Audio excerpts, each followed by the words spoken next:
Évangile de Jésus-Christ selon saint Luc.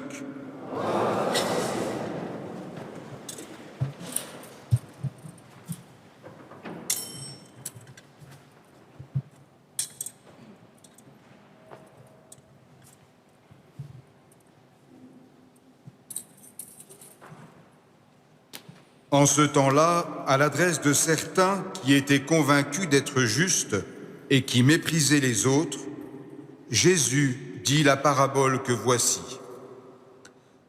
Deux hommes montèrent au temple pour prier.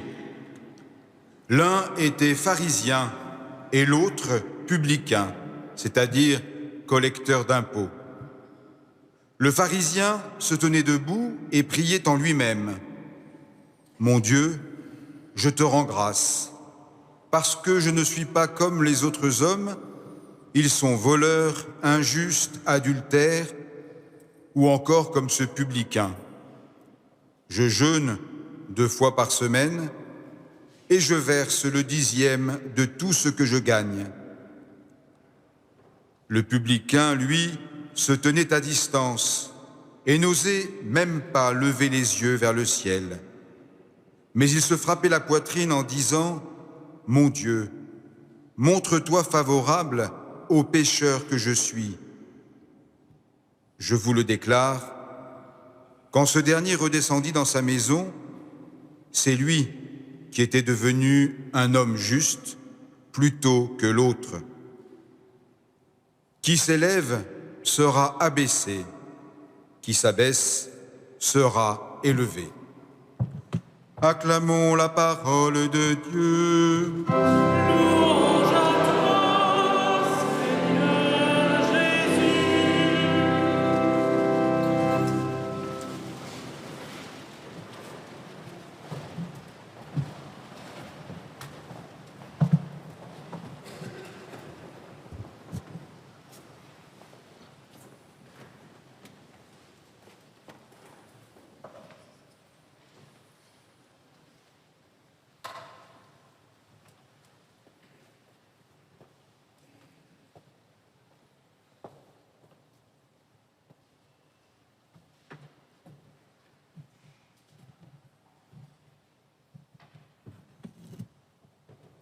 Il y a quelque temps déjà, j'étais curé. Eh oui. Eh bien, quand j'étais curé, si j'avais eu un paroissien comme ce pharisien, je dis, cet homme est formidable. C'est un pratiquant. Il n'y en a pas tant que ça. Donc, il est pratiquant, il prie, il jeûne. Bien, regardez le nombre de gens qui jeûnent. Ce n'est pas si fréquent, n'est-ce pas? Et en plus, un curé sérieux a tout de suite remarqué ce qui était important.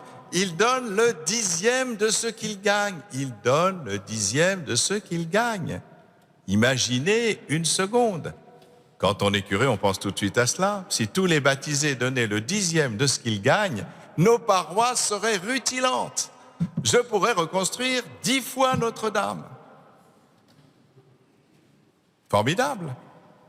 Ben oui, mais Jésus n'est pas curé et n'a jamais été curé. Et ça se sent tout de suite. Quel est donc ce problème? Jésus n'a visiblement pas le même logiciel que nous. Après tout, quelque part, c'est rassurant. Qu'est-ce qu'il veut dire quand il nous dit que cet homme-là, qui nous paraît extraordinaire, n'est pas devenu juste? Et pourquoi?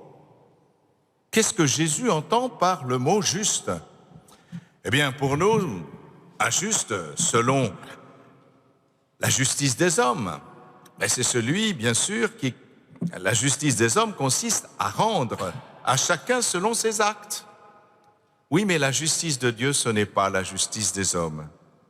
La justice de Dieu consiste à s'ajuster à lui. L'erreur du pharisien consiste à se faire juste lui-même. Il ne rend pas grâce à Dieu pour ce que Dieu lui aurait donné gratuitement, non. Il rend grâce à Dieu parce qu'il se contemple lui-même, parce qu'il est satisfait de lui-même. Il ne rend pas grâce à Dieu de tous les dons de Dieu. D'ailleurs, que pourrait-il rendre contre la vie qu'il a reçue gratuitement? Comment pourrait-il prendre la mesure de l'amour dont il est aimé? car on n'achète pas l'amour de Dieu par les bonnes œuvres. L'amour de Dieu se donne simplement à celui qui l'espère de tout son cœur. Et tout ce que nous pourrions rendre à Dieu sera toujours dérisoire. Au fond, ce pharisien, qu'est-ce qu'il lui manque? Il lui manque le manque. Il y en a qui ont envie d'avoir envie, eh bien lui, il lui manque le manque. C'est tout. Il lui manque rien.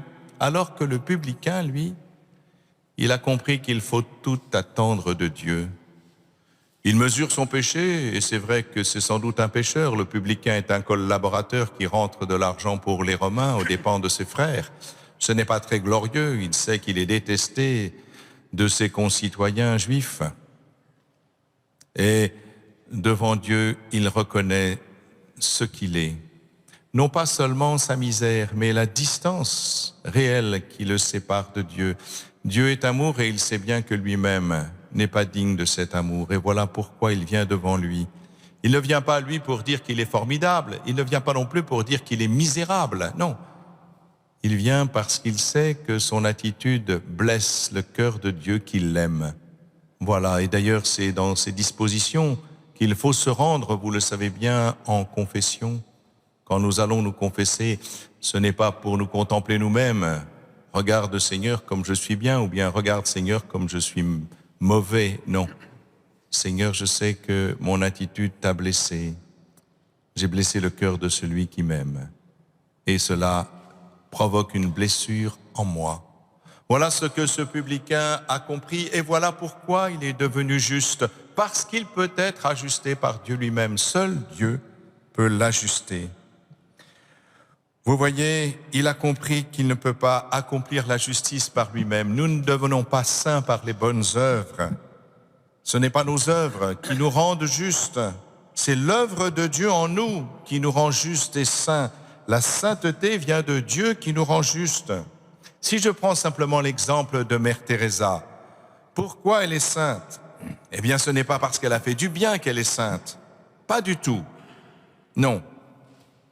Ce n'est pas parce qu'elle lui fait du bien que Dieu l'a sanctifiée. C'est parce que Dieu l'a sanctifiée qu'elle a fait du bien. Sinon, elle n'aurait jamais pu faire le bien qu'elle a fait, tout le bien qu'elle a fait. Seul Dieu, l'amour de Dieu, peut nous permettre d'aller aussi loin. Et elle l'a compris. Et le publicain aussi l'a compris. Le vrai problème dans la vie spirituelle, ce sont les suffisants. Les suffisants, ils n'ont pas besoin de Dieu, ils se suffisent à eux-mêmes. Que pourraient-ils découvrir en dehors d'eux-mêmes? Notre monde lui-même, notre société croit pouvoir se passer de Dieu.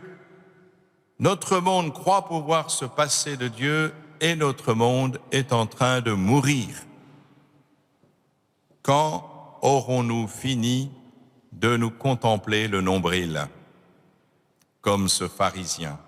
Le nombril. Mais pourtant, ce reliquat est le signe patent que chacun d'entre nous a un antécédent, que sa vie vient d'ailleurs, d'un au-delà de lui, qu'il a fallu quelqu'un pour sortir de la nuit. Et oui, si nous n'avions pas de nombril, nous pourrions penser que la vie vient de nous. Mais là, cette marque indélébile de notre corps nous montre que la vie vient de quelqu'un d'autre.